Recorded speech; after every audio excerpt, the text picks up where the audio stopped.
anticipate we're going to start on that for another.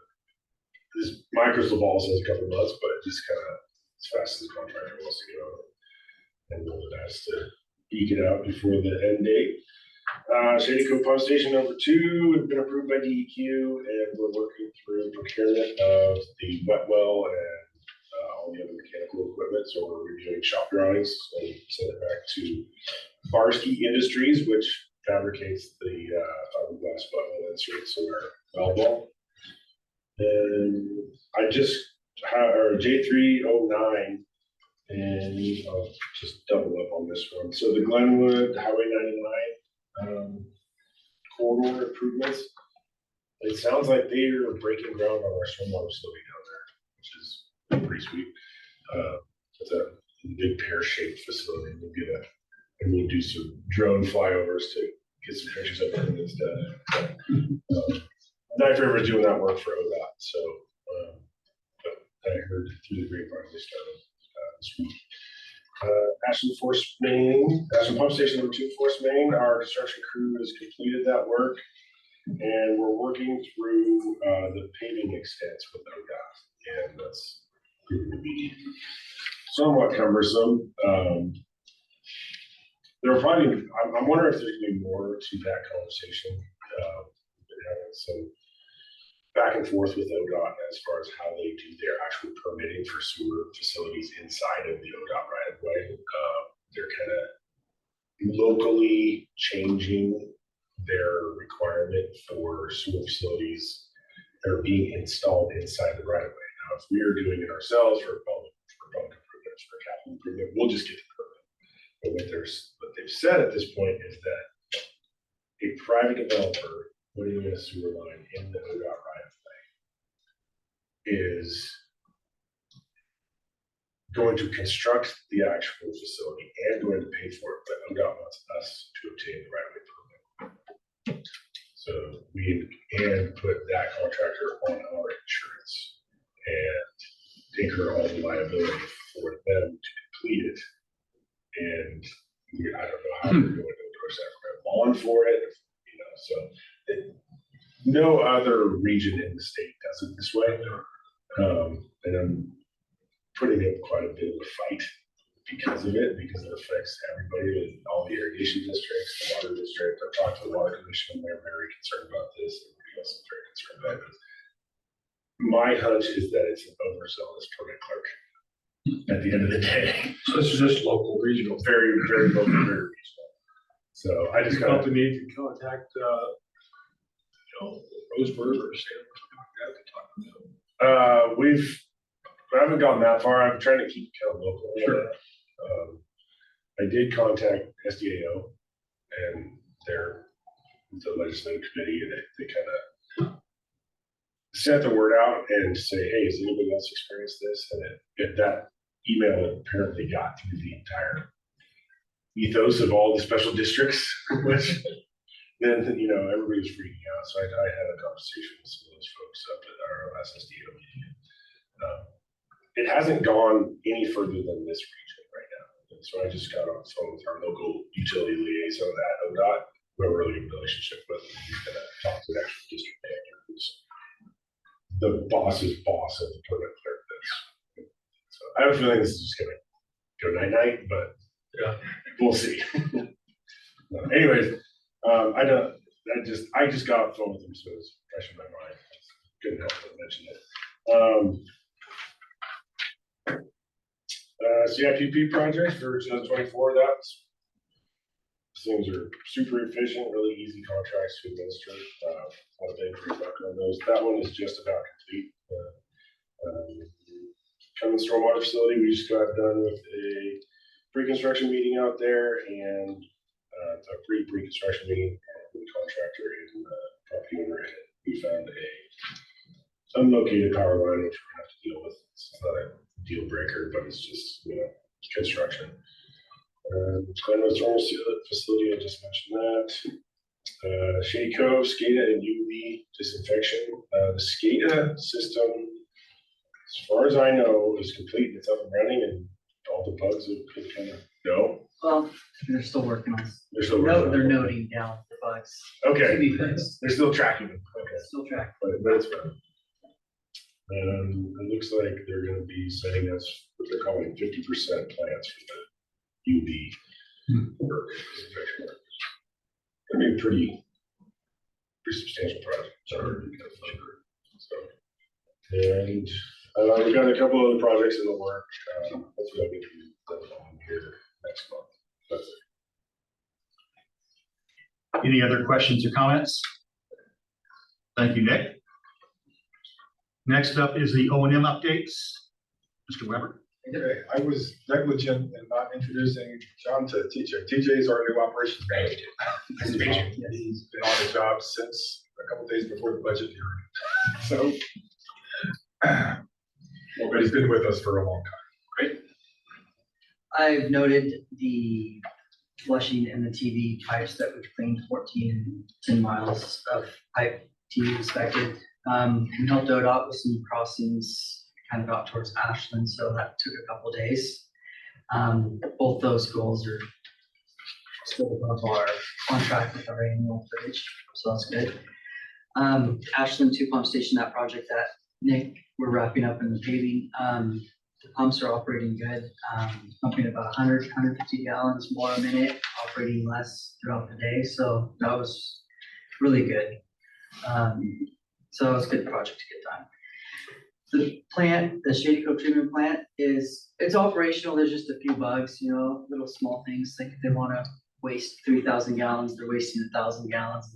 So maybe just some calculations and some other little punch list items that they might have to have the program out to dial in, but it's operational. Gold Hill has that extra pump that was ordered. It's been installed, so we have 4 pumps in operation and a backup pump.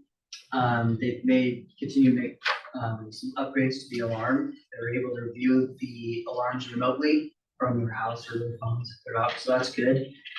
The generator that's on site had to have a fuel pump rebuilt. We did test in that process of having that one down. We took one of our portables out on site and tested it, learned some things, but we do know that we can operate one of our portables for backup power there, so that's good. The lagoons took in almost 500,000 gallons through bog septic, so that's good. They're still working on the little blowers, aerators out there, and people are coming out watching the birds, so that's good. The 3-phase power has been completed out back for the electric vehicles. So Pacific Power shut our power off here at the office for a day, and we went through some exercise on what is powered by our generator, but that went well for the most part. The front sign is complete, so if you get a chance to look at that on your way out. The TV truck that is to be delivered is at a dealer in Wyoming, still waiting on parts. The check engine light came on, going from the dealer to an outfitter to have some work done. Don't know what, I didn't get a description of what is the issue. It's just back at a dealer in Wyoming. The electric truck should be here by the end of the month, hopefully. Haven't heard anything particular on that, just up there en route. The couple new staff members are working on their training checklists. Carl and some of us staff went through and made a good little checklist for all the new employees to get dialed in and make sure they're checked off on certain things. So they're working on that.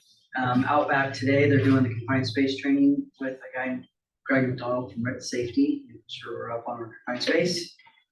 And then last I noted, during that bypass at Ashland 2, when we had to connect to the valve vault, we did some training, making sure more people are familiar with how to bypass pump station with our 600 gallons of pump. So that's what I have noted. So TJ glossed over the Ashland 2 a little bit, just to give you a little bit more information on that. I mean, typically the way those pump stations work is they've got a wet well, fills up to a certain level, the pumps kick on, it pumps back down. Before we replaced the force main, it would take it about 5 minutes, a little bit more than 5 minutes to pump it back down. Fixing the force main, it does it in less than 3. So that's going to be a pretty significant, it's going to help us if we get a flood event, we'll be able to get more water out of there, and just overall energy use and wear and tear on the pumps is going to be improved. So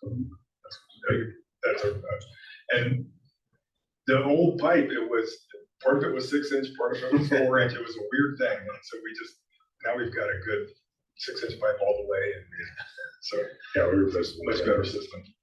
And yeah, even a little bit more background. Before TJ was the operations manager, which was career the year before that.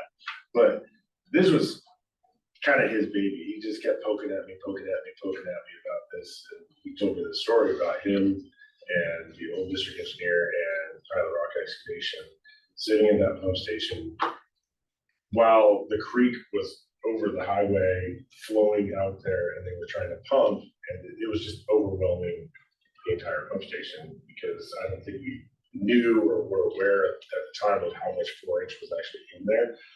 They hooked up an auxiliary pump to it and started pumping, but you can only fit so much through that 4 inch, because it's 3,000 feet long, because of all the head losses and everything else. And it actually burned up the pump of the contractor that let us use this pump.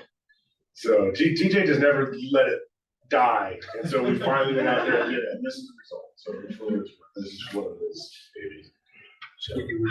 Impressive. Well, it's, and it's raining and all the other stations can keep up, and this one is just coming out of the manhole, and you're like, I think, we can improve this, and I think we did by almost doubling the flow, so hopefully the next rain, that was, During an STAO conference. I was in yeah. It was 10 years ago or something, so it's one of those big events, but a preventable event, so hopefully next time. Don't worry about this one. Cool. Any other questions or comments? Next order of business, manager's report. Okay, we did our consent agenda, staffing issues. As I mentioned, TJ is now our operations manager. So that gives us an extra vacancy back in O&M. So we've got an advertisement out for the new collection system operator. And then we are also advertising to replace our stormwater technician who left at the end of April. So we just put those out last weekend. Ordinance 2401, we talked about.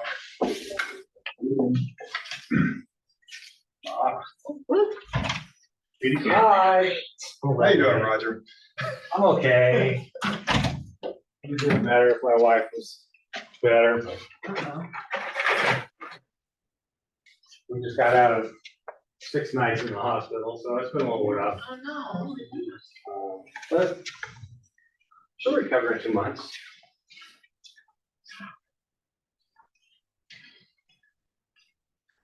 Okay. Anyway, termination of sewer service. So last month, we had the mayor and city manager from Shady Cove came in and talked about difficulties they were having collecting delinquent bills. And at the time, one of the options that they would like us to consider would be to actually physically terminate someone's service for non-payment. The board directed me to come up with basically a policy or procedure to do that. I couldn't do it. I tried, but basically, the deeper I got into it, it became apparent that the city hasn't really fully availed themselves of the power they have with tax certification. And so every year, we certify our delinquent accounts to Jackson County. It gets put on the tax rolls. We get the money when people pay their taxes, and if they don't pay their taxes, eventually they'll get foreclosed on, and we'll get the money at that stage. Shady Cove has done that in the past. They didn't do it last year, and I don't think they did it the year before either. I know they did do it in 2001. So You mean 20? I'm sorry, yeah, 21. Yeah. So, and every time I started looking at, what were the criteria we would impose before we would take that step to actually take somebody on capital, I think you have to exhaust other remedies first, and this is a remedy that is available that has not been exhausted. I recognize that Shady Cove, they've got a couple of egregious violators that they have difficulty with, but they haven't certified them.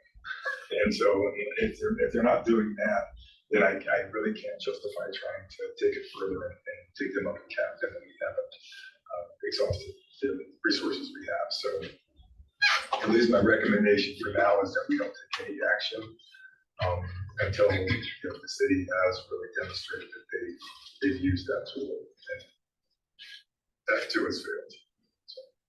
Have they expressed the desire to start certifying again?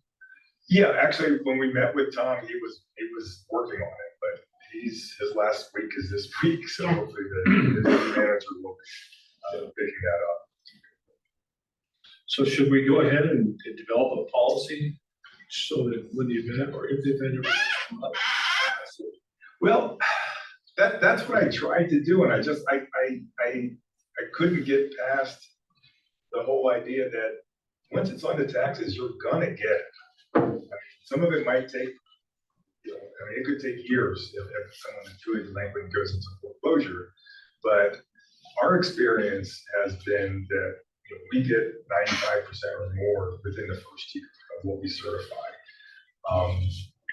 And even in the case of they had some that were, the delinquency was really high, and in part because they hadn't certified over the last couple of years, and so you had 2 or 3 years of back to bills owed, so it was in the thousands of dollars. But even if something like that takes 8 or 10 years because they get foreclosed, it's kind of a small portion of the overall revenue that you get from the sewer service. So I think it just, I just have a really, really hard time trying to justify taking such an aggressive action. When you're almost 100% guaranteed you're going to get it eventually. You're going to get the money, But they have to certify. yeah, they have If to you don't do that. ever If you certify don't do that, and they foreclose. then you've lost it.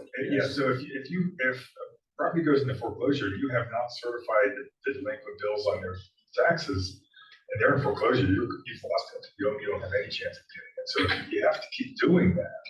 We do it every year, and it's just a routine process. But the idea of going in and digging up someone's service and putting a cap on it, it just seems kind of against everything that we do. And if I can interject a moment too, we receive 90 to 94% in the first year within the 9 months after we've certified it. We get that much back. And it's usually within a 3-year period, we have all but like 2%. And when we certify, it's not really delinquent anymore. We've zeroed out their account, we put it on the property tax, and they start fresh again. So that delinquency on their sewer account, it's really not there. So, and then when we receive the money from Jackson County, we don't know who we're receiving it from. Exactly. So just a little more detail on that. We could receive a big portion of it within the first year. Why is it up to Shady Code to certify? If the money's owed to us, why can't we just do it? Because, the agreement we have with Shady Code, they do the billing for us. So we have They arranged. sort of do the billing, Yeah, so with not that well. Shady Cove, Eagle Point, and Jacksonville all bill for sewer and then transfer the money to us. Everywhere else in our district, we do the billing. And those are just products of the annex, how they were annexed, the agreements that were made at the time. So when we annexed Central Point, that wasn't part of the equation, so we did all the billing. When we annexed Eagle Point and Jacksonville, they wanted to keep the building, so we did that. We Shady Cove as well. Gold Hill was not an option for that. But, so we take over the billing area. It's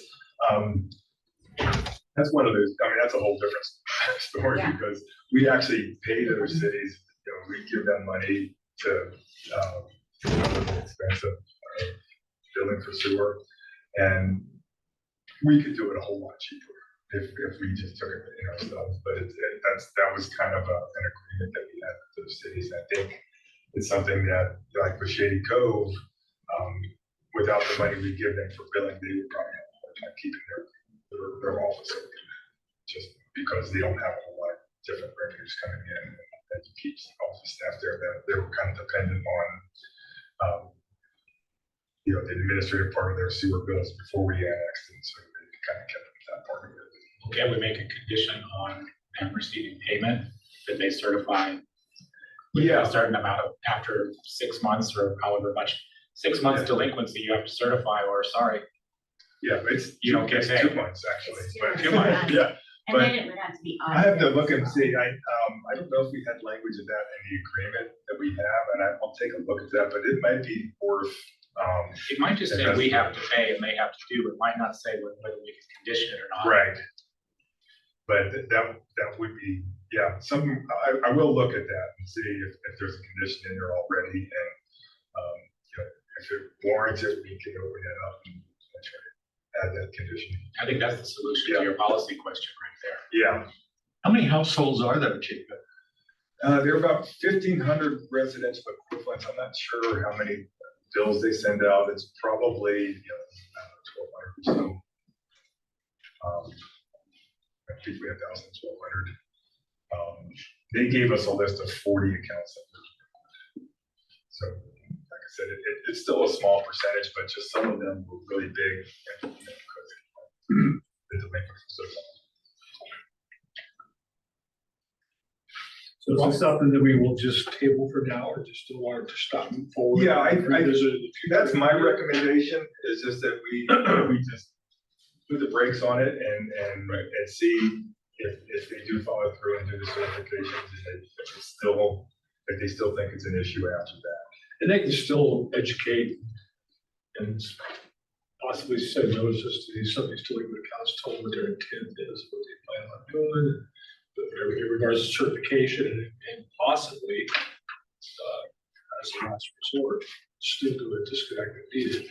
Yeah, Not that it would, yeah, I mean, they need to continue to certify these year after year after year, like we were talking about earlier, so that it becomes a cycle and they continue to get the revenue every year. yeah, But in the meantime, I mean, if, get the word out to folks what their intent is yeah. and stick to it. Is Yeah, Shady Cove- then I think that might be. is Shady Cove the only problem in town? With As respect far- to not certifying. Yeah, so, the way the law is that the tax certification is only available for sewer providers that don't control the water. So if Eagle Point has someone in delinquent, they shut off the water. Central Point, Jacksonville, anywhere else, if someone's delinquent on their bills, they can turn off the water. You can't do it in Shady Cove, we can't do it anywhere. So that's why we have the right to certify on taxes. So Shady Cove is the only other city that we serve that would have the ability to certify taxes on their own. For that. But I'd like to hear in a future meeting where we are with respect to whether we can put the condition on their Okay. receiving payment. Not to be more stick than carrot, but there's a value in having both. Yeah, That way they'll have some impetus to know, well, we've got to do this over there. we are paying you to do the billing. This is part of the billing. So you should do this. I think that would be good to know. I think everyone maybe thinks that's interesting to know. Okay. I came in a little late on this, but so on the billing, Shady Cove collects from them, are they paying us what we deserve to get, what we're supposed to get? And they're going in the hole, or? Well, we don't audit to ensure Yeah, that the money we get every month is what they collected the previous yeah, month. Shady Cove collects sewer bills. Everything they collect, they give to us. Everything they collect, so we're not getting paid for, We don't know for sure. I mean, we don't go into, we haven't gone into their accounts. And it's the same with Eagle Point and Jacksonville. We don't go into their billing systems to verify. We could, ask for an audit to make sure that everything is getting collected properly, but we've kind of accepted what they give us. So, seems a little trusting maybe, what's that? seems a little trusting maybe. Well, it is, but, when we do our rate analysis with Shady Cove every year, we're basing it on what we're getting from them. So if they're not collecting enough, that's gonna result in higher rates. So it is, I guess it's in the city's best interest to make sure that they're collecting as much as they can on it.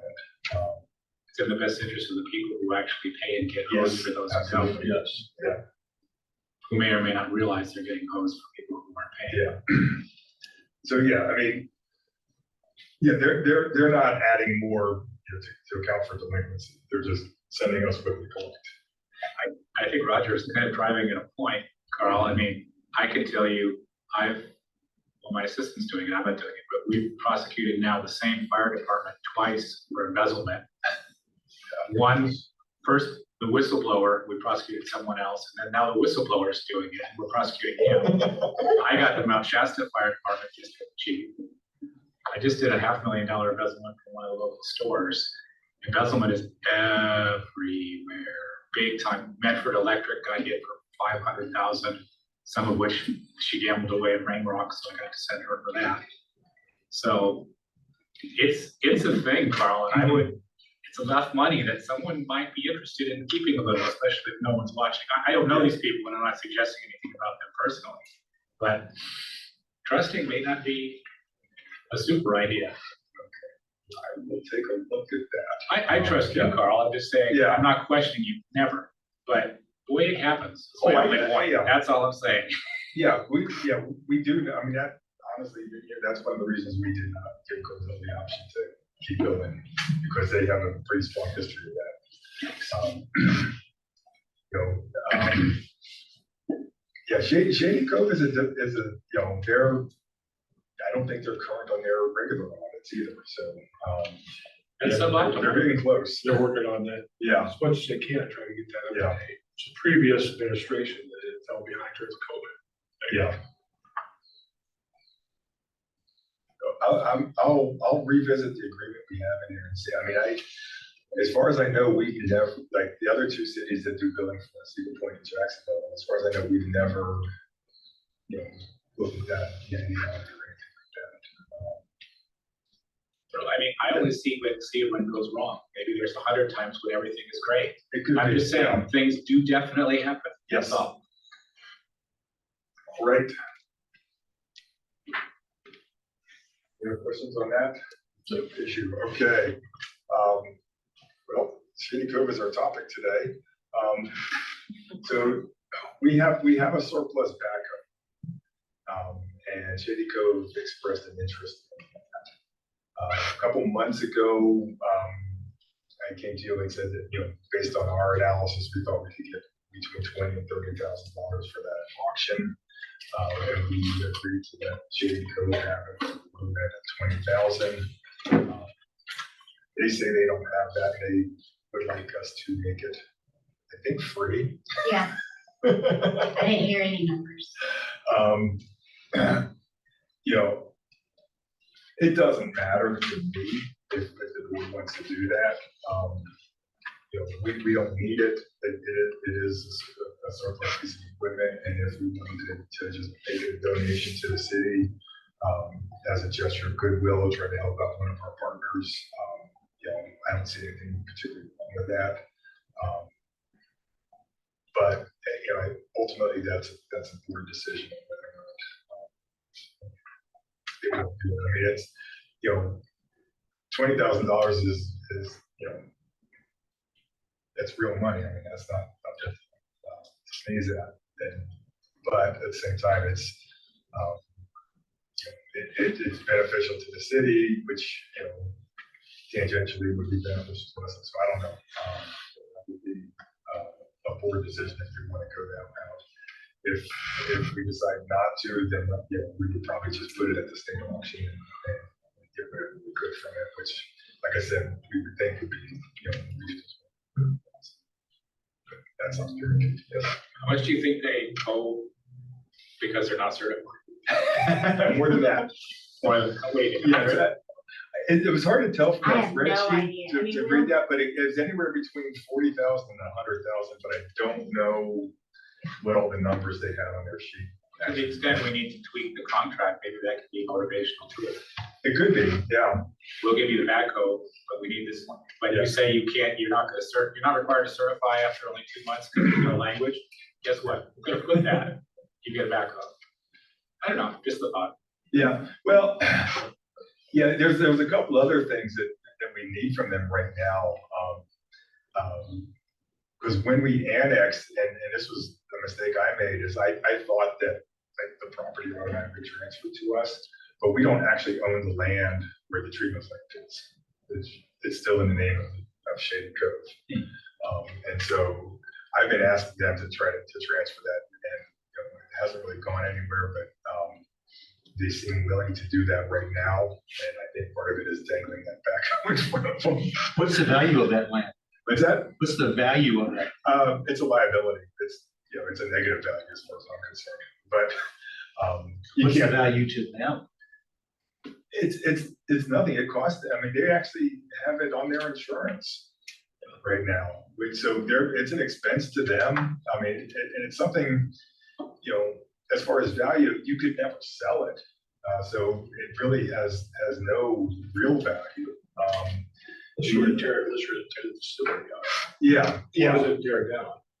The- Significant value. It's on the- Yeah, the only issue it presents to us is that if we have to go through a land use process or any kind of permitting process, then Shady Cove is in the loop on that. So for instance, we did, for this UV project, since we're getting funding from the state, we have to go through an archaeological investigation. And actually, there's potential artifacts on the site. We ended up getting a permit. Actually, the permit's in Shady Cove State because they're technically the owner of it. So it complicates things like that. It doesn't impact the operation or anything else on the site. But anytime we need to go through any kind of land use permit, anything like that, then we end up having to involve the city, which so far hasn't been an issue, but it could be. You never know. Well, I got a call from the current administrator that the city's prepared to do a quick claim. We talked to the attorneys for a quick claim. Right. To transfer the property over to RVSS. Right. He said he was going to take that to the council tomorrow. Right, it's gonna be taken tomorrow. Talking to him tonight after our meetings. Yeah. Let him know what we discussed. Yeah. They're prepared to do that. Yeah. Make it a lot easier on RVSS in the long run, Yeah, things of that nature. I think it would. And like I said, it was really an oversight because when we did the annexation, I wrongly assumed that was automatic. I did not make that assumption. What other Carl wish list things do you have for Shady Cove other than the certification and the land transfer? Permit transfer. The permit's still in their name, but I guess we're getting that fixed tomorrow also. I hope. So, and again, I don't know why we didn't switch that years ago, but that just came to light last week. But that's really it. I don't think I have. We've had a pretty good relationship with the current administrator. The new one, I think, has she started already or she started? Started Monday, yeah. Yeah, so I haven't met her yet, but hopefully we'll be able to continue that. I think it'll continue. Yeah. I approve, we're hoping that, new blood, sometimes a change is good for everybody. And I think when it comes to this certification process, I think it might continue to improve dramatically. Yeah. Year after year. I That's think my so, hope, yeah. that's my hope. Yeah, and we've got it down. I mean, Brenda and her staff, they know how to do that. And if the city ever needs assistance with that, I'm sure we could help them out with the process. Well, could we not say, hopefully they'll do it without the need of construction Yeah. equipment, but can we not say have everything certified that's currently in arrears within the next 60 days and then 60 days arrears get certified automatically and put that in the contract or some binding way rather than just relying on their good faith? Yeah, They're doing better. that might not be a bad idea, just to say, within the contract, they have to do this, and if they don't, then they're in default. We don't necessarily give them the amount. I think that would be smart. I mean, it's Yeah. nice to give things for goodwill, but it's also nice to give things for goodwill where you're Yeah, getting 5 times what things worth back Yeah. in certifications. right. Can I make a note that, John, we only certify once a year. Oh, okay. Yeah. But they have to be at least 60 days in arrears, is that right? Yes. So at the end of May, whoever's 60 days or more goes on this list, and Right. that's who we certify. We don't certify after every 60 days. Gotcha. Well, then they need to have their, well, it's a little quick for this May. Well, Well, it it is. end of it's July, doable. it could be, yeah, I have to have it certified to Jackson County by August. Well, I'm asking for an extension right now. If you get an extension, it's August 15th. So July 15th, they have to have it. yeah. Exactly. Fine, sold. It's an easy report to run, to send out the letters, end date. So they'd have to run it by June, send the letters out, certify it to you by July. That can be done. Yeah.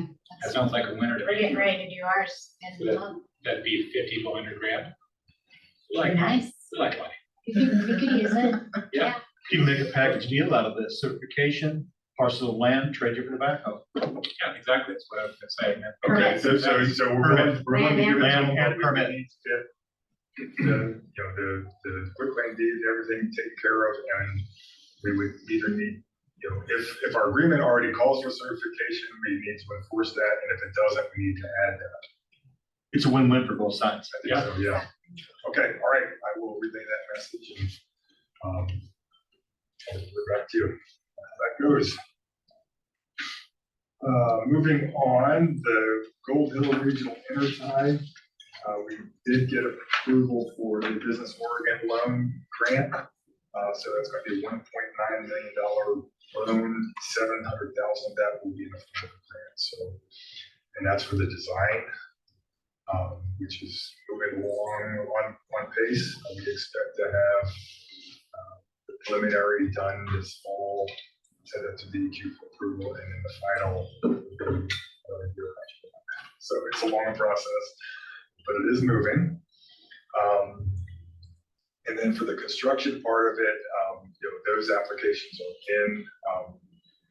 We're going to plan to do interim financing through DEQ with the SRF fund, and then when it's done, it'll be split between DEQ and USDA Rural Development Fund to try to maximize the amount of grant money. That's moving forward. Other stuff on Gold Hill. There's still a question about their current loan they have with USDA Rural Development and whether or not they're going to allow us to take over responsibility for that. We don't have resolution, and I don't know right at this point what the hang up is. I think Gold Hill still needs to provide some information to USDA. We have a meeting this afternoon, so and then on the transfer of assets, there's theoretically money in their sewer accounts that they're supposed to send over to us, and it hasn't happened, and they still haven't gotten their financial statements in.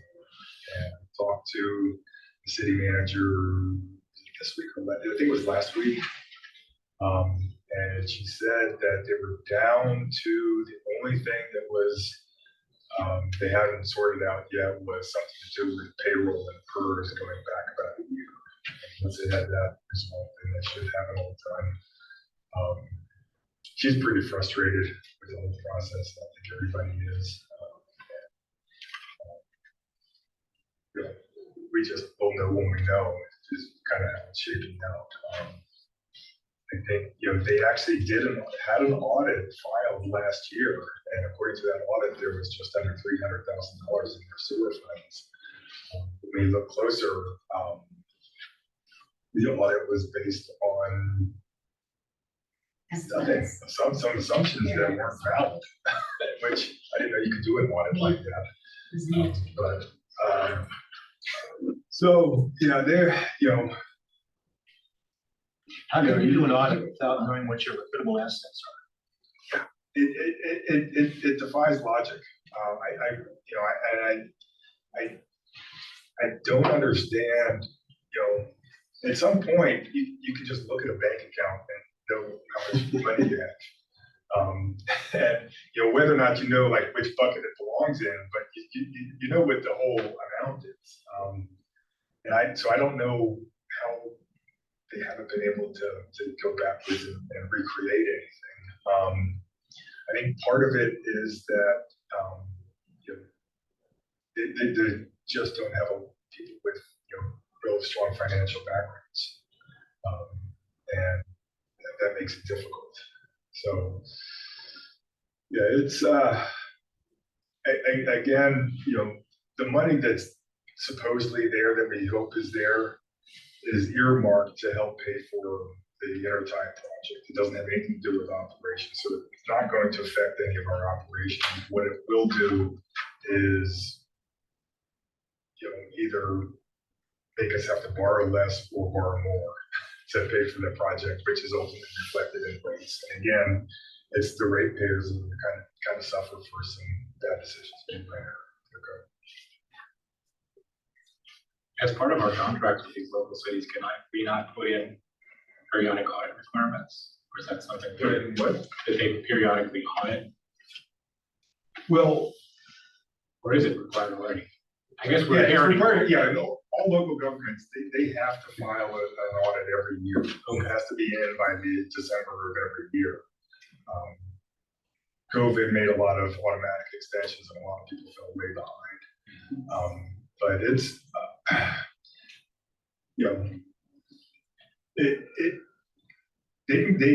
don't know what kind of trouble they get in. I mean, I don't know what the state actually, what's that? They get letters from the state Yeah. saying you need them, Yeah. and to be quite honest, my experience has been talking with the cities and stuff, the smaller cities have a really hard time getting a qualified auditor in there with the cost.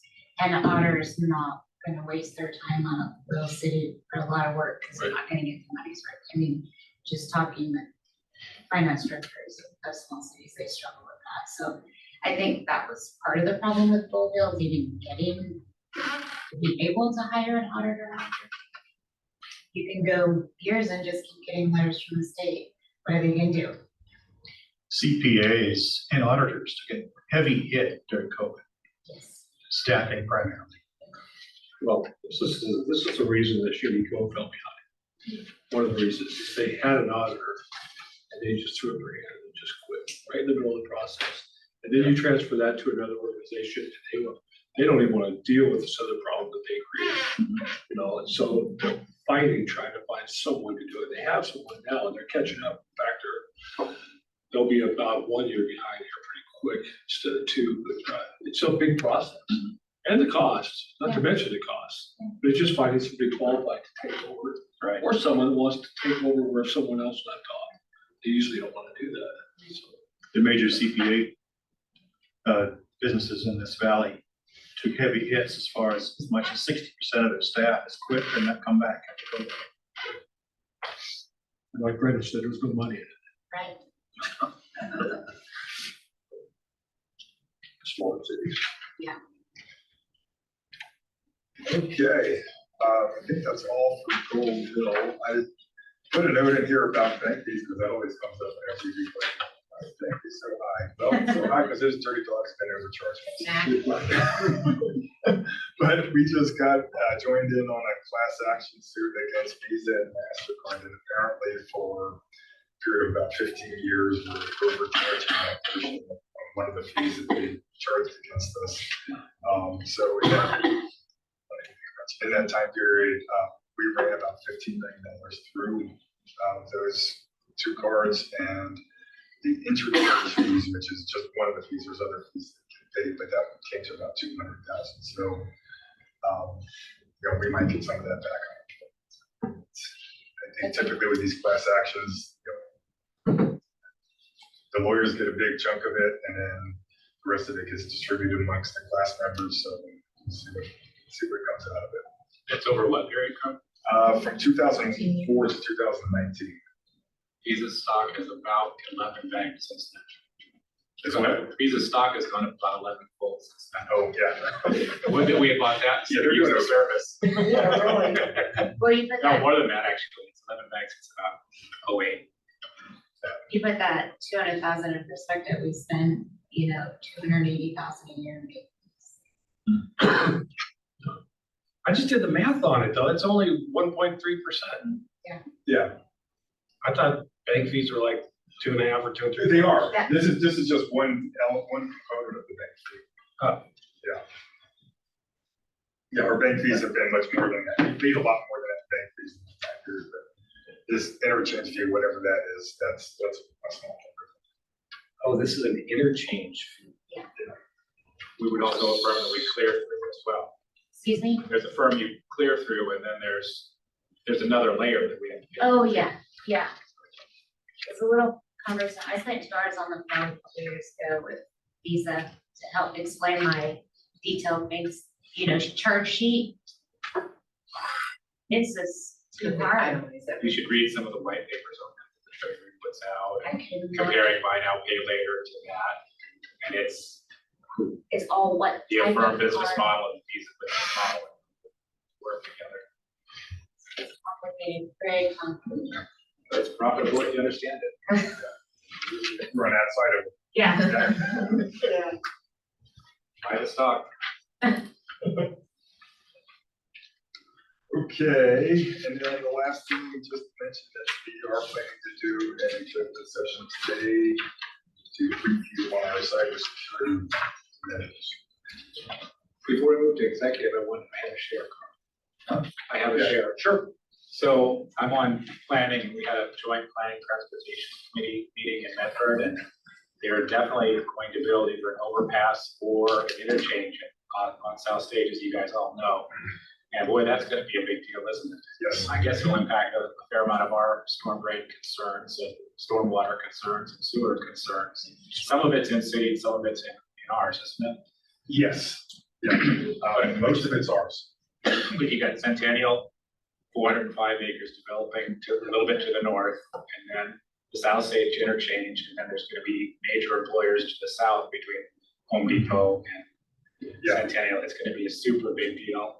And there's two big projects going in at King and South Stage. That's gonna be a few hundred houses. So that whole area is gonna be jumping. I know you know all about it, but I just wanted to share, we had a meeting about it this Monday. Yeah. It's happening. So we actually did some kind of preliminary master planning on that area. 2004, is that when that? I think This was a long time ago. When Carl says we, it's him. But, we've been in communication with the city and the big players over there about, different avenues. We do have a crossing, under the freeway by Home Depot. Right. That, probably has capacity. When we sized it, we expected it would have capacity to serve the whole area, but, the densities have changed a little bit from what was allowed back then. So it might be, there's still maybe a need to put a second crossing in. I know we did another couple of projects. I can't remember if it's north or south of the Penn Cemetery, but over that way too, almost on the county line. Yeah. And it's, they are building. Yeah. In the next few years, it's gonna be challenging. Yeah, and then that stuff over by Kings Highway, that's one, we've got, we might have to do some upsizing downstream when that, there's some big trunk lines that might not be big enough that we're looking at. Yeah, I've had a lot of conversations with the city of Medford on how all that's gonna shape up, because there are different routes that we can take the sewer flow. One of the options is actually through some of the city of Medford's lines, and then, or Roger's probably totally well aware of this, that they've got an undersized line that homes. And we discussed actually bypassing that line, alleviating their undersized line and dumping ours, and then taking and moving the fence of our area boundary. And now all that area is in our area boundary as a trade. Because I know Columbus and South Stage, we approved one. And King Highway, South Stage, there's one on either side now, and one's getting built, one we just approved a few weeks ago. So that's gonna be scores of houses. They're doing them as duplexes. So it's gonna be very dense. Yeah. And then it's county, and then they're gonna expand South Stage across 99. So it's gonna connect with Centennial, where Centennial is gonna be in North Phoenix. Which it's a sensible thing to do, which is gonna be expensive. Yeah. Population is gonna explode across there once there's easy access. Yeah. Where you don't have to go around Barnett to get out there. Yeah. Yeah, you're probably gonna see, all that Stewart Meadows Village build out, this is bigger players. Oh, with at Garfield at 99, yeah, we approved that a year ago. Yeah, you got Chick-fil-A. They're very cranky. Very cranky people. Go-Gap people are they have a very interesting plan. Oh, okay. If I remember it correctly, I might not, I can't remember. But remember, it was contentious at some point. But yeah, it's definitely southwest is really booming. And I think what's gonna happen is you have a lot of residential in southwest that's gonna eventually be occupied by whoever that employer is between Home Depot and Centennial. Yeah, Yeah, I heard even rumblings it might be a semiconductor company. Those are rumors, but they use a lot of water. it's gonna be a serious job opportunity situation. Yeah, Plus 405 acres of 55 plus folks. They're gonna use stuff and spend property taxes. It'll be interesting. I knew you were way ahead of it. I just thought I'd let you know we had a meeting about it. okay, Anything else to come before this board? Well, kind of, we're talking a lot about audits. So the specific audit that kind of came up when I was talking about that is like maybe under consideration to do in, Shady Cove, Jacksonville, and Eagle Point, thank you. So you're gonna if I understand right, you're gonna like do some research on the agreements and see what it says? yeah, I'll look and see if there's any language in there that talks about that. I think there might be. And I think we should go down the road at least, how much would it cost to do audits? Mhm. It'd be worth knowing, how much is it to do audits of this, so we know that. Just auditing their billing process cycle. I don't know if it's that or if it's, It would be a looking at the special whole audit for sure. city, you gotta look at, are they, just like in Gold Hill, are they billing everybody they're supposed to bill? Maybe that's going too far, but. We're building into it. Well, but and you found, you got mobile home places that are Yeah, paying for one residential unit type of thing. And so I don't know how far it goes, but it seems like a little bit of checks and balances might be appropriate. And if it's not too expensive, we might consider doing it. Maybe we'll get more money back that we spend, although probably. yeah, probably not. If you look at our audit, and I provide most of the documentation, spreadsheets, financial statement format for them, it's still $26,000. So I don't know what a focused special audit on just the billing process procedures would be. It's a different type of audit for sure, but It doesn't seem like something that you wouldn't need to do it every year, but maybe every 20 years we should. it's never been done. So Yeah. I think every Here. 20 years we should. And when Gold Hill came on, we took their list to bill people. Yes. And were there accounts that maybe Gold Hill wasn't aware of? Yeah. Or hadn't been Yes. billed? Yes. Lots and a lot of them, even until last month, we were still finding errors of billing and fixing how it's billed, You went through a satellite image, didn't you? And we made sure that we were billing Yeah, I'm not sure if I actually did tax lot by tax lot. I don't remember exactly what the process was, but I truly believe that they provided us with only the accounts that they were billing at the time and not all of their accounts that were stopped until they started water again. So we keep finding new accounts that we need to bill. Yeah, but that, at the highest level, really what you would do is you would look at the addresses you're building, compare them to the addresses that exist, and just make sure that matches. Yeah, I may have done it. We did Comparison with that that. in Gold Hill, and there's, a few pop-up that say, there's a house here. What's going on? It's not being There's no built. address for it. Yeah, We did add some. then the next level, you start looking at the uses, and it's like, is this duplex, is it a triplex, is it a business, what is it? But if they have well water, They're not all of those, the city doesn't water, but the city doesn't control it. Well, and some of the lots that are within the city limits don't have sewer either. Yeah. Interesting. So it's kind of if something comes up and you do investigate, it's like, oh, we're billing that wrong, or. I gotta watch Deliverance again. It's the same story, it doesn't change. Okay, Anything else to come before the board? Need a motion to approve the claims? So moved.